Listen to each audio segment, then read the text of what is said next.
ब्रह्मवैवर्त पुराण के प्रकृति खंड अध्याय 6 में वर्णित है कि माँ गंगा प्रभु श्री कृष्ण एवं माँ राधिका का द्रव्य रूप है। भगवान शिव शंभु के स्तुति गान से उत्पन्न माँ गंगा प्रभु श्री कृष्ण के चरणों से निकलकर गोलोक को शीतल करती है। फिर ब्रह्मा जी के कमंडल से निकल महादेव की जटाओं में स्थान पाने वाली अमर तरंगिणी गंगा गंगोत्री द्वारा वसुंधरा को पुनीत करती रही हैं। गंगोत्री से गंगा सागर तक सगर पुत्रों से लेकर आज तक सभी को मोक्ष प्रदान करने वाली माँ गंगा काशी के तट पर अनेकों निर्धनों का लालन पालन करती रही हैं। गरीबों को आजीविका देने वाली माँ गंगा काशी विश्वनाथ की सेविका है और अपने भीतर मातृत्व का भाव रखती हुई हम निकृष्ट जनों का भार हरती रही हैं। गंगोत्री से गंगा सागर तक प्रत्येक जीव जंतु को कण कण को पवित्र करने वाली मैं गंगा के इस पावन सरिता में हूँ। और ठीक मेरे पास में आप देखेंगे दशाश्वमेध घाट है। इस घाट का नाम दशाश्वमेध घाट इसलिए भी पड़ा है क्योंकि सर्वप्रथम ब्रह्मा जी ने यहीं कहीं पास में ही शिव जी को प्रसन्न करने के लिए 10 अश्वमेध यज्ञ किए थे। स्कंद पुराण के काशी खंड के अनुसार पहले इस स्थान का पौराणिक नाम रुद्रसर था। स्कंद पुराण कहता है कि काशी एवं यह रुद्रसर देवताओं ऋषियों की तपोस्थली रही है। गंगा के तट का कण कण महान संतों मुनियों के चरण स्पर्श से स्वर्ग से कहीं अधिक पुण्य फलदायी हो गया है। ब्रह्मवैवर्त पुराण कहता है कि माँ गंगा में श्रद्धा पूर्वक लगाई गई एक एक डुबकी अनेकों जन्मों के पापों से न केवल मुक्त करती है अपितु भोले बाबा का विशेष कृपा पात्र भी बनाती है। गंगा के जल से दिया गया सूर्यार्घ अंतर मन के अंधकार का विच्छेदन कर सात्विकता के नए प्रकाश का प्रादुर्भाव करती है। ओम नमो गंगाय विश्वरूपिणी नारायणी नमो नमः।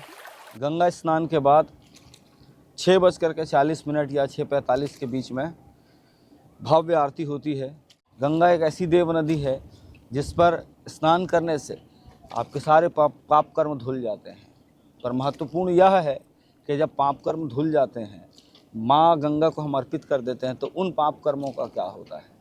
माँ गंगा लगातार उन पाप कर्मों को लेती चली जाती है।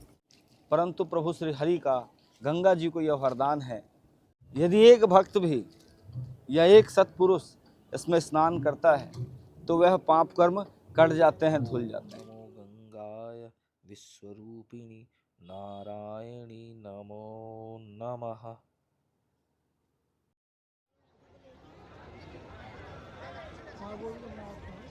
मेरे ठीक पीछे आप देख सकते हैं आरती की तैयारी हो रही है, जिसे देखने के लिए बहुत सारे श्रद्धालु भारत के और भारत न केवल विश्व के अलग अलग स्थानों से यहाँ उपस्थित हैं।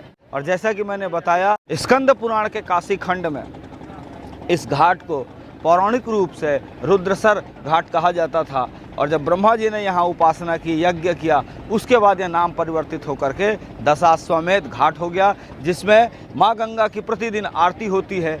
मैं सौभाग्यशाली हूँ, मेरे साथ साथ ये सभी तमाम जो सनातनी यहाँ उपस्थित हैं वह भी सौभाग्यशाली है। हम माँ गंगा की आरती के दर्शन करेंगे, स्वयं को ब्रह्मवैवर्त पुराण के प्रकृति खंड अध्याय 6 के अनुसार कलयुग में जब पाप बढ़ जाएगा और कलयुग के 5000 वर्ष पूर्ण हो जाएंगे तब माँ गंगा भी सरस्वती जी की भांति विलुप्त होकर गोलोक को चली जाएंगी। इसलिए इस प्राप्त मनुष्य योनि में कम से कम एक बार गंगा जी का स्पर्श अथवा स्नान अवश्य करें और यदि संभव हो तो कम से कम एक संध्या महाआरती में अवश्य भाग लें, क्योंकि हो सकता है कि मनुष्य योनि हमें पुनः प्राप्त हो जाए परंतु कालांतर में माँ गंगा का दर्शन दुर्लभ होगा।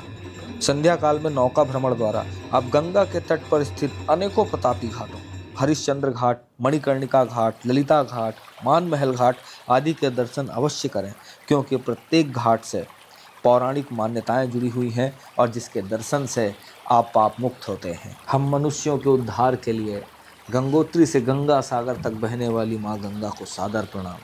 मेरा सौभाग्य है कि माँ गंगा ने मुझे बुलाया, मुझे स्पर्श करने का अवसर प्रदान किया। आप भी माँ गंगा के एक बार दर्शन अवश्य करें और गंगा के संवर्धन और संरक्षण में अपना पूरा सहयोग दें।